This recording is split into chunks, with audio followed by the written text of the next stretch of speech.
mynews.studio. Sunlit canals now cross California's Central Valley. Are these a glimpse of the future for water and energy? Or are we seeing something that won't last? Today's date is 2025-10-27. Let's get into the basics. Project Nexus in California. For the first time in the U.S., solar panels are being placed directly above irrigation canals.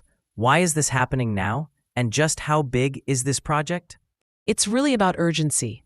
California's facing water shortages while also pushing for climate action. Project Nexus is covering canal sections that range from about 20 to 110 feet wide in the Central Valley. The solar panels there generate 1.6 megawatts of electricity. That's enough to power several thousand homes. Plus, by shading the canals, they're expected to save a lot of water by reducing evaporation, which is a big deal during droughts. That's a different approach.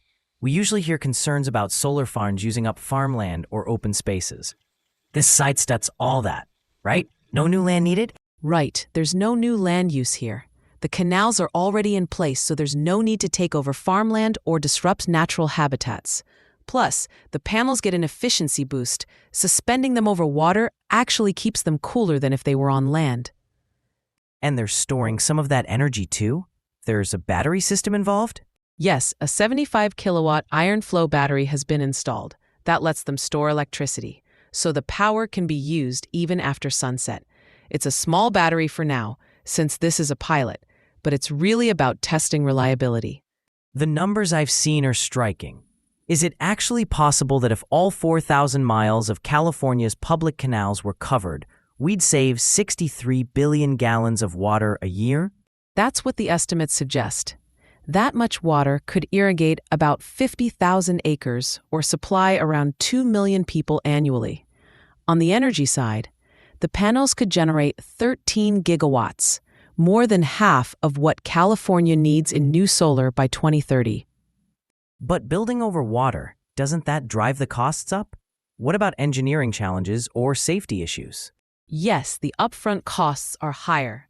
It's more complicated to suspend panels over water, and every canal is a bit different, so you need custom engineering for each width. But you're avoiding spending money and time acquiring land, and you skip a lot of conflicts over land use. There's also an environmental benefit.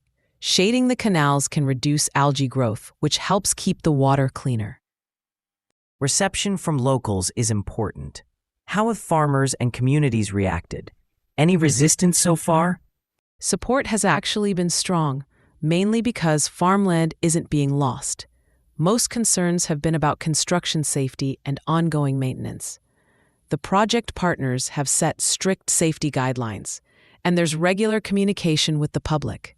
Researchers from UC Merced are tracking everything: water savings, energy output, even how it affects canal maintenance. This isn't just happening in California, right?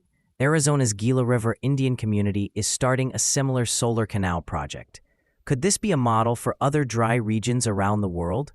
That's the idea. If this pilot proves it can scale, it's a way to tackle two big challenges: water shortages and clean energy, without needing new land or major changes to the landscape. Policymakers and engineers elsewhere are watching to see if it can be adapted to different types of canals and climates. If we zoom out for a moment, why does this story matter beyond California? Because it's about using what we already have, existing infrastructure, to address big problems. If it succeeds, it could inspire more integrated projects, helping communities become more resilient to climate change without choosing between food, water, or energy. So, the real test is whether this can work elsewhere, or if it's unique to California's canals. That's what these pilots are trying to answer. With the right collaboration and some adjustments, it's possible, but it will require careful design for each site and constant research. If listeners should watch for just one thing as this moves forward, what would you point to? The data, how much water is really saved, how reliable the energy is, and how communities respond.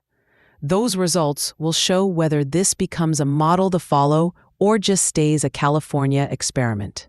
So that's the story. Solar panels over canals as a test of climate innovation and partnership. Thanks for joining us as we explored how California's solar-covered canals might shift the way we think about water and energy. We looked at Project Nexus, what it could mean if it scales up, the costs and benefits, and its potential impact beyond California. Thank you for listening. This episode was brought to you by mynews.studio.